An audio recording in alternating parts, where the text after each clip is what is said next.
News के खास कार्यक्रम एक खास मुलाकात में आपका बहुत बहुत स्वागत है। दोस्तों, जैसा कि आप जानते हैं, मैं हर प्रोग्राम में आपकी मुलाकात एक नई शख्सियत से कराता हूं। आज हमारे साथ आर्मी के रिटायर कर्नल प्रेमदर शर्मा जी हैं। वो कश्मीर मसले पर अपनी राय रखेंगे। कर्नल साहब, एमनेट न्यूज़ में आपका बहुत बहुत स्वागत है। कर्नल साहब, सबसे पहले आप थोड़ा हमें बताएं, कश्मीर का मसला आखिर कब तक हल हो सकता है?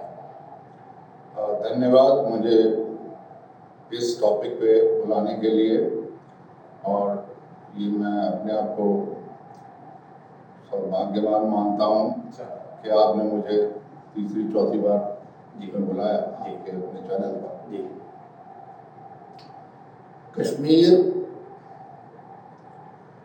को बड़े गौर से हमें देखना पड़ेगा। ये मामला एकदम से अगर कोई चाहे कि हम हल कर दें, इट इज नॉट पॉसिबल जी।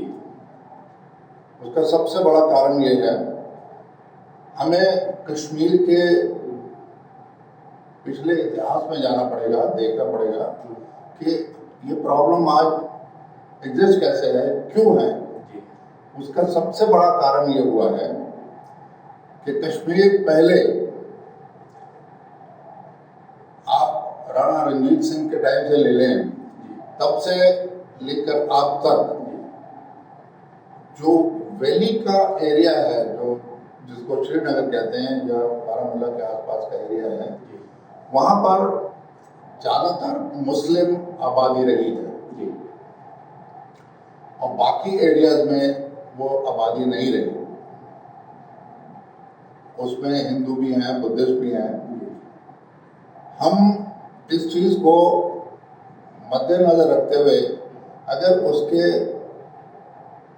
हम उसके इतिहास में जाते हैं तो देखते हैं कि इवन मुगल के टाइम में ये जो कश्मीर था, ये एक सैर सपाटे का एरिया था। और जब हिंदुस्तान आज़ाद हुआ तो यहाँ पर अंग्रेजों ने ये देखा कि हमारा दखल इस एरिया में नहीं होगा, हम मुश्किल हो जाएगी हमारे लिए, तो हमें कुछ इस तरह से करना चाहिए कि कश्मीर का प्रॉब्लम सॉल्व ना हो और हमारा एग्जिस्टेंस वहाँ पर रहे। तो आपका कहने का मतलब ये हुआ कि जितनी प्रॉब्लम है वो सारी जो फॉरेन पॉलिसी अंग्रेज जो का जो थिंकिंग जो रही उसके कारण ये प्रॉब्लम। हाँ, प्री प्लान है, ये प्री प्लान है। अब आप देखिए, हिंदुस्तान जब आज़ाद हुआ तो राजा हरि सिंह ने इंस्ट्रूमेंट तो साइन कर दिया जो पहले नहीं कर रहा था, क्योंकि हर एक के दिमाग में अंग्रेजों ने कंफ्यूजन क्रिएट किया था। तो जब ये बात हो गई कि साइन हो गया, तो इमीडिएटली जो फौजें पाकिस्तान में गई, उनका लीडर भी अंग्रेज थे, उनके जनरल अंग्रेज थे, उनकी अगुवाई अंग्रेज कर रहे थे। तो उन्होंने कश्मीर पर अटैक कर दिया। हालांकि आगे आगे कबायली बता दिया कि बारामूला में कबायली आ गए। कश्मीर में जब अटैक किया उन लोगों ने, तो फिर हमारी भारतीय फौज कहाँ थी? हमारी फौज तो कहीं नहीं थी, भारतीय फौज तो थी नहीं वहाँ, क्योंकि ये तो राजा हरि सिंह का था। राजा हरि सिंह ने तो साइन करके दे दिया था कर्नल साहब, दे दिया था। तो जब अगर राजा हरि सिंह ने साइन करके दे दिया था, तो फिर वहाँ पे भारतीय फौज क्यों नहीं तैनात हुई? भारतीय फौज तो 27 अक्टूबर 1947 को गई है। उससे पहले तो भारतीय फौज नहीं थी, क्योंकि हरि सिंह कह रहा था कि मुझे तो आज़ाद रहना है। जब ये बात थी, तो जब आज़ाद रहना है तो कबायली के बेस में इन्होंने आदमी भेज दिए और पूरा का पूरा गैरिसन जो है वो कब्जा लिया, श्रीनगर पे अटैक कर दिया। तो ये अगर श्रीनगर पे अटैक कर देते तो ये पूरा का पूरा कश्मीर ही चला गया था, जो कैपिटल चला गया था, सब चला गया। कर्नल साहब, देखा जाए तो ऐसा नहीं है कि जब राजा हरि सिंह ने जब साइन करके दे दिया कि मैं इसका विलय भारत में करता हूँ, उसके बाद में हमारी जो फौजें वहाँ पे तैनात होनी थी, वो सरकार की नाकामी की वजह से वहाँ पे फौजों ने अपना वहाँ पे कब्जा नहीं लिया। नहीं, आप ये नहीं समझ रहे हैं, नाकामी वाली बात नहीं है। ये तो ये था कि जो भी पहले दौड़ गया उसने उतना एरिया ले लिया। तो पहले वो लोग दौड़े, वो लोग दौड़े पहले, उन्होंने आधा कश्मीर, उन्होंने जो है आज़ाद कश्मीर जिसको बोलते हैं आप पीओके, वो ले लिया, कब्जा लिया। और हिंदुस्तान की जो फौजें हैं वो 27 अक्टूबर को सबसे पहले जब उतरी और उन्होंने लड़ाई करते हुए श्रीनगर को क्लियर किया, फिर उसके बाद में बारामूला में क्लियर किया, तो हमारे जनरल साहब ने, जो हमारा चीफ था, वो आर्मी चीफ जो था, उसने नेहरू जी को कहा कि आप मुझे 1 महीना दे दीजिए, मैं आपको पीओके इमीडिएटली जो है कवर करके दे देता हूँ और ये हमारे अधिकार में हो जाएगा। तो उस समय जवाहरलाल नेहरू ने अंकुश लगा दिया कि नहीं मैं आपको नहीं दे सकता। तो उन्होंने कहा 15 दिन दे दीजिए। मैं कहा नहीं दे सकता। तो 7 दिन दे दीजिए मुझे, मैं मुजफ्फराबाद में अभी अटैक करके उसको पूरा कब्जा दूंगा और ये हमारे नीचे हो जाएगा। तो वो जवाहरलाल नेहरू ने ऐसा क्यों किया ये नहीं हमें समझ में आता। और मैं ये कहना चाहूँगा कि हमारी फौजें जब वहाँ पहुँची हैं, उसके बाद में उन्होंने वाकई में जो काबिल तारीफ काम किया, तबाहियों को बनाया, और जो आज आपको कश्मीर नज़र आता है वो केवल उनकी वजह से है, ये इंडियन आर्मी की वजह से है। और उसके लिए हम जो है अभिमान के साथ कहते हैं कि उन्होंने बचा लिया। कर्नल साहब, इसमें एक चीज़ नज़र आती है कि जब हमारी भारतीय फौज ने, जनरल ने जब ये कहा कि मुझे कम से कम 1 हफ्ते का समय दे दीजिए, मैं क्लियर करके इसको दे दूंगा, वापस आ जाएगा, तो उसको आदेश नहीं मिला। तो इस हिसाब से तो हम देखा जाए कि कहीं ना कहीं हमारी राजनीतिक जो शक्ति है, इच्छा शक्ति है, वो ठीक नहीं है। मैंने कहा ना कि मैं नहीं जानता कि जवाहरलाल नेहरू ने ऐसा क्यों किया। तो उस समय की जो सरकार थी वो उनकी भूमिका ठीक नहीं थी। सरकार तो देखिए, पहला लीडर था जवाहरलाल नेहरू जो सबके सामने आया, तो जवाहरलाल को तो सब पूछते थे उन्होंने, तो जो उन्होंने कह दिया तो कह दिया। अब उसके बाद कई दौर बीच में आए जिसमें ये भी हुआ कि भाई हम आपस में मिल करके इसको ले लेते हैं, जो हिंदुस्तान के पास में है वो हिंदुस्तान का रह जाएगा, जो पाकिस्तान के पास में वो पाकिस्तान का बन जाएगा, तो बाउंड्री हमारी है। कई बार इस तरह की चीज चली जिसको जवाहरलाल नेहरू ने एग्री ही नहीं किया। अब आपको मैं थोड़ा सा पीछे ले जाता हूँ। जो पीओके का एरिया है उसमें गिलगिट एक एरिया ऐसा है जहाँ पर अमेरिकन ने अपने बेसेस रखे हुए हैं और जहाँ से वो पूरी स्टडी करते हैं पूरे एशिया को, चाइना को, रशिया को। तो आप ये देखिए, इन्होंने अपना बेस बनाने के लिए ये एक बहुत बड़ी चाल चली और जिसके बाद अमेरिका टोटली उनकी तरफ कन्वर्ट हो गया। हालांकि अयूब ने 1960 जनरल अयूब की बात कर रहे हैं, जनरल अयूब की जो वो था, तो उसने ये कहा कि हम लोग नो वॉर पैक्ट के ऊपर संधि कर लेते हैं, जिसको जवाहरलाल नेहरू ने माना नहीं कि हम लोग संधि नहीं करेंगे। किस चीज के लिए संधि करेंगे? तो कहने का मतलब ये है कि या तो उनकी विल नहीं थी, जो प्रॉब्लम है ये तब से प्रवेश होती चली आ रही है और ये प्रॉब्लम मेंटल प्रॉब्लम ज़्यादा है। बल्कि सोचिए, अगर आप उनके वहाँ पर जाकर के जवानों को देखें या लोगों से मिलें तो लोग ये नहीं चाहते कि हम लड़ाई करें। ये जो आज का जो सिनेरियो जो चल रहा है, ये सिनेरियो तब से चला आ रहा है। इसके बीच में क्योंकि शेख अब्दुल्ला हुआ करते थे, शेख अब्दुल्ला पहले तो ये चाहते थे कि हम इसको आज़ाद रखें। जो हरी सिंह जी थिंकिंग थी वही शेख अब्दुल्ला की थिंकिंग हुई। शेख अब्दुल्ला ने भी चाहा कि मैं इसको। कर्नल साहब, ये तो पुरानी बातें हो गई। अब हम नई बात अगर हम करें तो आजकल कश्मीर में जो युवा है, जो कश्मीर की जो आवाम है, वो फौज के ऊपर पत्थरबाजी बहुत ज़्यादा कर रही है। कर्नल साहब, इसका क्या सोल्यूशन है और इसको आप किस तरह नजरिए से देखते हैं? देखिए, युवा को जितने भी हैं उनको जो तैयार किया है वो वहाँ के जो लीडर हैं, जैसे यासीन है या बाकी के अदर लीडर्स हैं, उन्होंने तैयार किया है कि हम अपने आगे एक ऐसी फौज रखें जो इनोसेंट कहलाएं, जो स्टूडेंट्स हों या वहाँ के लोकल जो यंग लड़के हैं उनके हाथ में हथियार न दे करके जैसे फौज जाए उसके वो पत्थरबाजी कीजिए, जिससे फौज फायर करे और वो ह्यूमन राइट्स के ऊपर ले जा करके बॉडी को दिखा दे कि देखो जी। तो ये तो फिर प्लानिंग होगी ना कि कोई तो टोटल प्लानिंग के अंडर में कि अगर कोई हताहत होता है, कोई जान अगर जाती है तो उसको और ज्यादा किया जाए, तो ये तो प्लान होता है। प्लान डेफिनेटली मैं कह रहा हूँ। अभी देखिए हमें ये सोचना पड़ेगा कि टैक्टिकली हमें देखना पड़ेगा, टैक्टिकली ये देखना पड़ेगा कि गवर्नमेंट हमारी पीडीपी की गवर्नमेंट है। सबसे बड़ी चीज पीडीपी महबूबा जी कुछ नहीं कर रही है, वो कोई एक्शन ले ही नहीं रही है।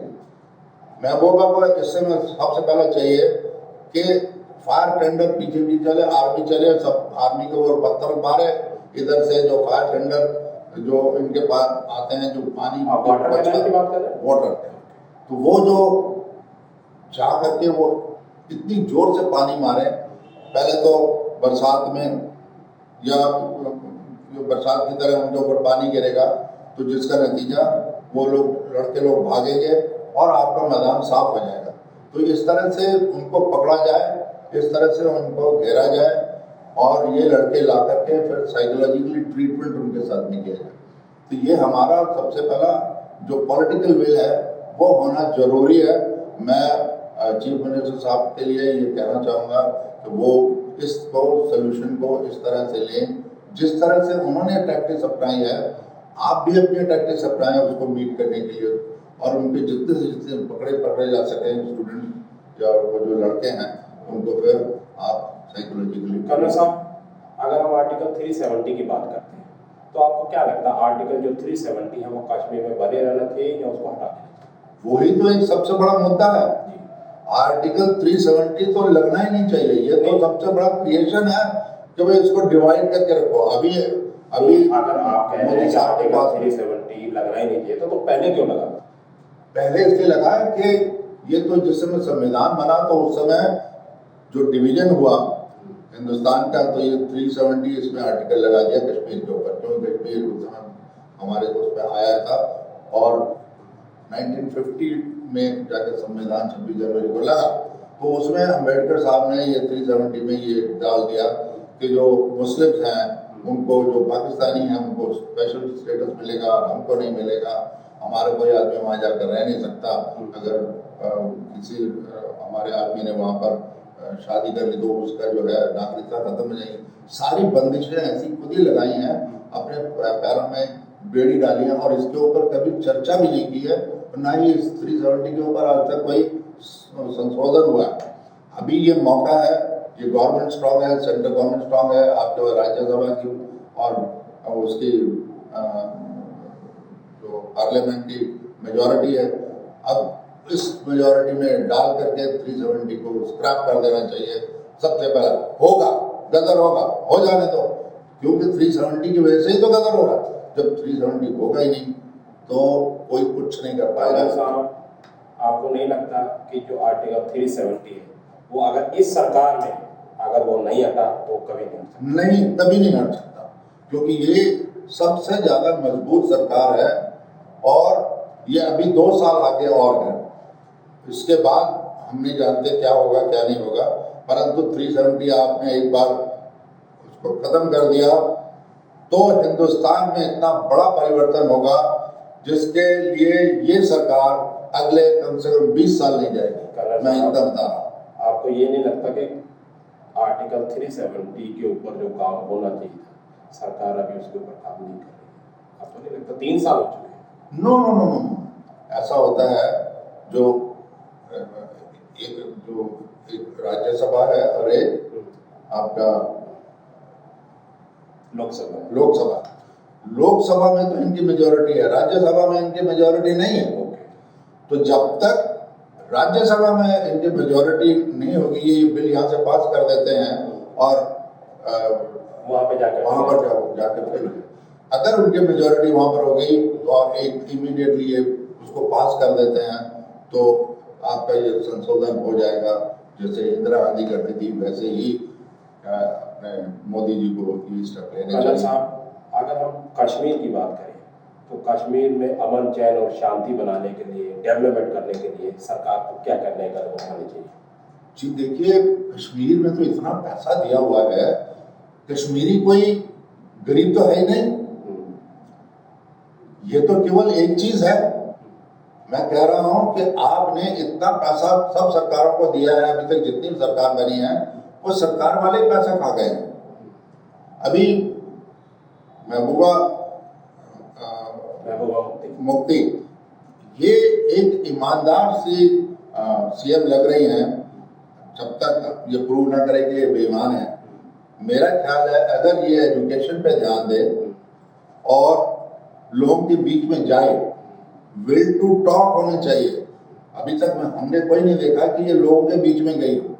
ये केवल अपने विधानसभा या जम्मू से बात करती है या फिर दिल्ली आकर के बात करती है, उससे कोई फायदा नहीं। इसको अपनी जान की परवाह किए बगैर उनको जाकर के समझाना पड़ेगा, जाना पड़ेगा, गली गली में, मोहल्ले में जाना पड़ेगा।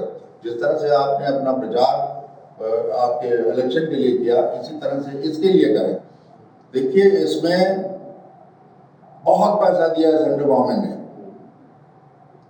सेंट्रल गवर्नमेंट ने बनाने के लिए भी दिया और आर्मी भी करती रही है। मैं आपको ये कहना चाहूँगा कि आर्मी को अपर हैंड इस समय देना बहुत जरूरी है, जो कि साइकोलॉजिकल ट्रीटमेंट कर सके और गांव-गांव में जाके इनके साथ साथ में वो इनको ऊपर लाए और एजुकेशन का ढांचा जो है ना बदले। ये लोग नहीं चाहते जो एजुकेशन हो, जितने भी आपके टेररिस्ट हैं ये नहीं चाहते, और जो विरोधी ग्रुप है जो बैठा हुआ वहीं पर पैसे भी ले रहा है, चाहे वो हिंदुस्तान से पैसे ले रहा है, उनको स्पेशल प्रोटेक्शन मिली हुई है। अरे प्रोटेक्शन हटाओ, देखते हैं कैसे ये इस तरह से आगे बढ़ेंगे। प्रोटेक्शन तो आप ही ने दी हुई है, पैसा आपने दिया हुआ, तो ये सब चीजें हमें खुद ही हटानी पड़ेगी। इसमें उनका कोई, आप ये सोचते हो कि सांप को जहर दूध पिलाने से वो आपको काटेगा, नहीं, वो तो काटेगा ही काटेगा, उसकी फितरत है। तो इसी तरह से इन लोगों की सबकी फितरत है कि ये लोग जो है आपके इसमें डेवलपमेंट में काम नहीं कर रहे थे। 1987 से आप देख लीजिए ये शुरू हुआ था, उसके बाद में 90 में जो हमारा क्रिकेट मैच भी हुआ, उन्होंने क्रिकेट मैच होने नहीं दिया। उनकी पॉलिसी है कि इस एरिया को बिल्कुल आज़ाद कश्मीर की तरह बना दो, तो वो बेहतर होगा। और ये लोग बड़े खुश होंगे कि हाँ भाई हमारा जो कर्नल साहब, एमरेट न्यूज़ से बात करने के लिए आपका बहुत बहुत शुक्रिया।